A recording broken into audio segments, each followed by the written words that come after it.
How to make your wood fence look expensive, to class it up a little bit. Here what we have is just a 6-foot tall cedar or wood fence. Now, just to show you something real quick and easy, right here you have 98%, 97% solid privacy fence, but it's still gonna block the wind. So if you live in a high wind area and you wanna let that wind pass through, what's a way that you can class up your fence to the point where you can still have about an 80% privacy fence and you can still let the wind pass through the fence? We're gonna take half these pickets that I just took down and we're gonna move them to the back. We gotta point one thing out right now. This is how we build all of our wood fences. We use a Trident steel post, so that way we don't have to do a wood post. In this video, you're gonna see us using these 4x4 wood posts in the background. We don't do that in the field. This is demonstration purposes only because everybody in the world that still has 4x4 wood posts in their backyard. We are trying to accommodate everybody. If you stand straight on, you can't really see through the fence.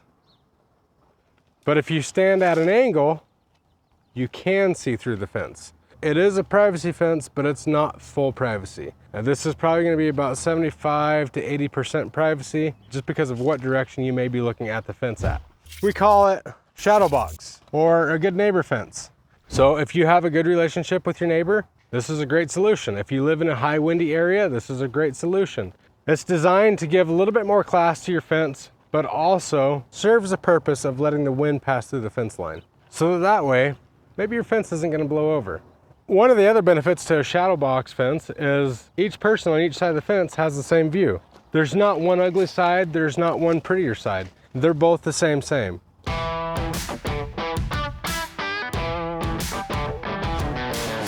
this style looks a little bit more expensive because it is a little bit more expensive.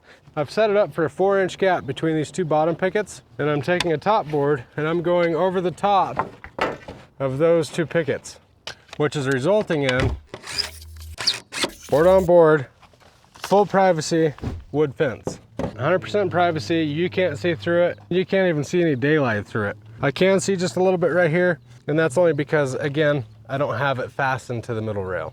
So if you and your neighbor aren't getting along, maybe this is the style of fence you're looking for. It does class things up. It does give another dimension to the fence instead of just the flat face look.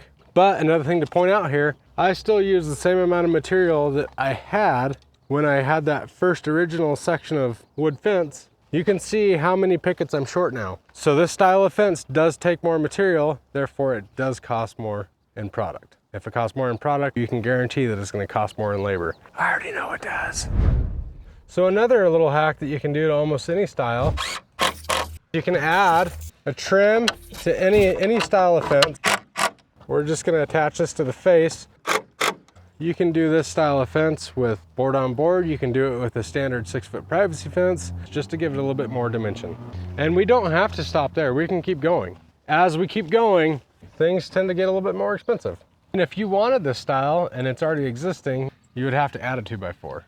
So this is where you'd want your 2x4 up top right here. So you're also gonna want your post taller, so that way your screw goes through the trim board, through the picket, and then you want it to pass into this 2x4 to get a solid connection. But if you're going to build this style, you need to move the top 2x4 up. Your post needs to go up as well. So another thing that you can do, so you can put a top trim on, you can put a middle trim on, or you could put a middle and a bottom trim on, or you could just do a top trim and a bottom trim. And if you wanted to, you could also do some nice scrolls in your top trim to add more character.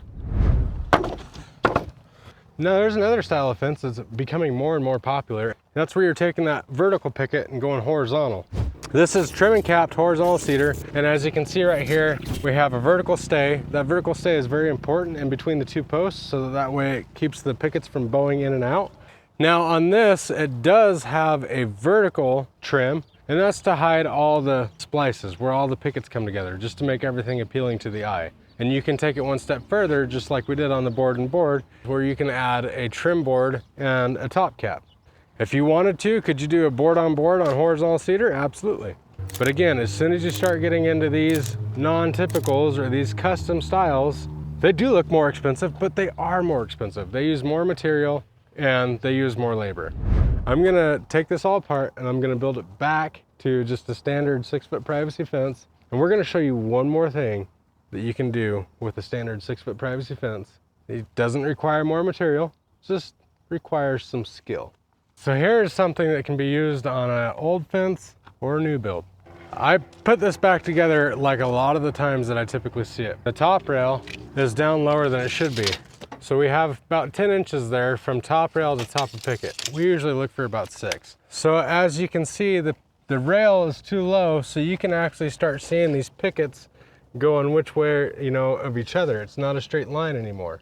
I'm gonna show you a different look that we can do. It's a simple modification and just a little bit of labor, no additional material cost. I'm gonna go right there beneath the dog ear, and then I'm gonna find my center, 8 feet. So for this next step, we want something flexible. I'm gonna use a truss rod. Another thing that you could probably use, a 1/2-inch PVC, maybe some PEX pipe, no strings. But I'm gonna run this from the top screw on top to the other top screw on top. And we're gonna pull down and put it underneath that other screw. So now what we're gonna do is we're gonna trace that. I went from edge of post to edge of post. If you were doing a continuous section, you'd wanna do from center of post to center of post. So this picker right here would come up this way and then back down this way. We're gonna do a concave cut. You could do this in reverse, you could do a convex cut, where it goes like that. We're gonna pull these screws out. Not using anything special, I'm just gonna use a circular saw with a wood blade on it, a finer wood blade.